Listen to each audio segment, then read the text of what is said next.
అస్సలాము అలైకుం వరహ్మతుల్లాహి వబరకాతుహు అఊజు బిల్లాహి మినష్ షైతానిర్ రజీం బిస్మిల్లాహిర్ రహ్మానిర్ రహీం. ఉపవాసంలో ఉన్నప్పుడు ముద్దు పెట్టుకోవచ్చా పెట్టుకోకూడదా? దీని గురించి మొహమ్మద్ అస్లం గారు ఏం చెప్పారు?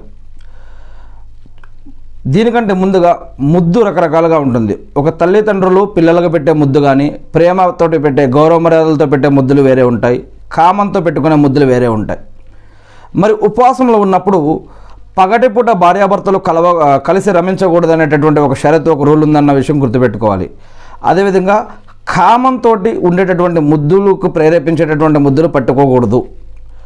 ఇక రాత్రిపూట భార్యాభర్తల విషయం అయితే అది వారి సొంత విషయం, కానీ పగటిపూటకు సంబంధించినటువంటి విషయం ఇక్కడ చెప్పడం జరుగుతుంది.